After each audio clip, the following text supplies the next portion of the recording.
Hi, Jen here. I'm going to start with a quick spoiler-free portion review about this book, Queen of Nothing by Holly Black, and then I will follow it up with a kind of discussion of just some things that I liked in the book. So to get right into it, overall, I really liked this. I'd give the series as a whole a 3.8 or a 4 out of 5. Overall, it was a good fantasy series. It's not my absolute favorite one of all time, but I did like it enough where I would definitely recommend it to other people to read. If you've read a bunch of other fantasy already and you're looking for another series, yeah, you'll enjoy this one too. Definitely enjoy this one too.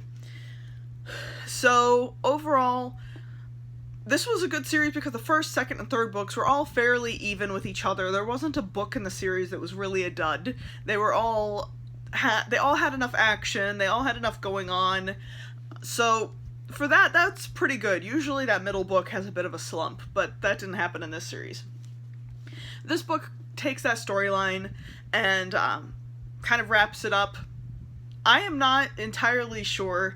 I keep hearing that this is the last book, but this does wrap up the storyline, okay? But it still feels like there's enough material left where there could be another book.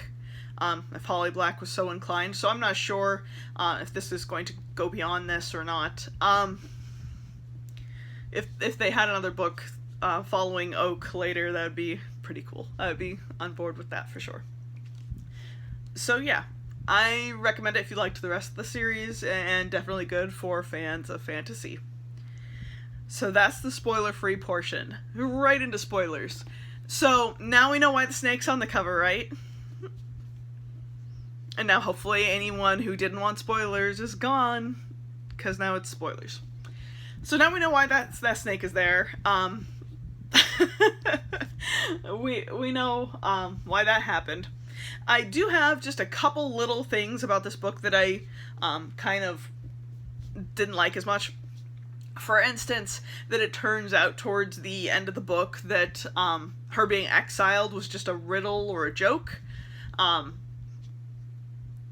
Then why didn't you, explain that to her later? You know, I didn't get that part, especially since he has this estranged mother, who he doesn't have much of a relationship with, who was never a good mother, and somehow she, has access to the letters that he's sending, to Jude, that she doesn't receive. So that was weird, that kind of bothered me. The other thing that kind of bothered me a little bit was that it seemed to take a while for Jude to realize what she had to do with the snake. But again, I don't have the same emotional distance as the character does. The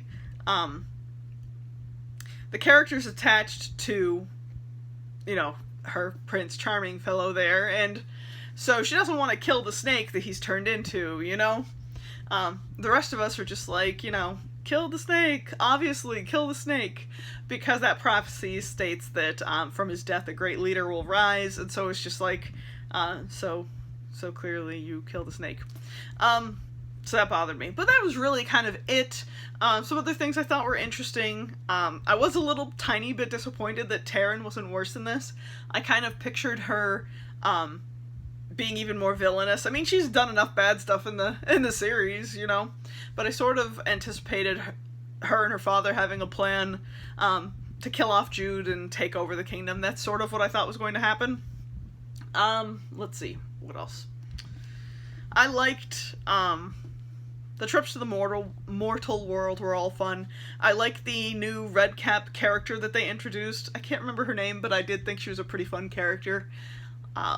Goodness.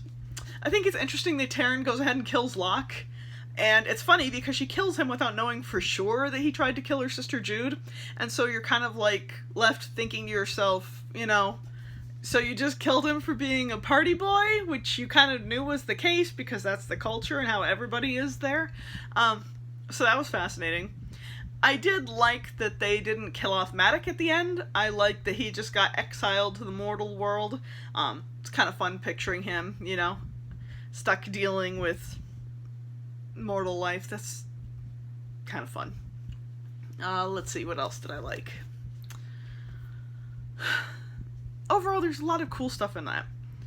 The only like I said, the only things that really bothered me was how long it took Jude to realize that she needed to go ahead and kill the snake. And the whole thing with, oh, your exile was just a joke or a riddle, that bothered me. Everything else, though, was pretty cool. I could see, like, more timeline following Oak and the princess of, oh goodness, what's her name? I shall find it. I will find it. Or not. Well, y'all know which one I mean. The creepy princess at the end. Like, they kind of leave that where that could be a story, too. Like, there could be something about her. So, you have to admit that that one would probably be pretty fascinating. Because she's... and they even sort of allude to that at the end of the book. I thought that was neat. Where they're not sure if maybe the reason... You know, Jude's not sure if maybe the reason that she had that bridle on originally was because, like, they needed to control her for some kind of safety reason. So, So overall, I definitely enjoyed it. Feel free to comment below, share any thoughts. I know I missed some things. I was still reading this at 2 in the morning, so there's probably some things that I forgot. I'm happy to discuss it because I did think that this was a lot of fun.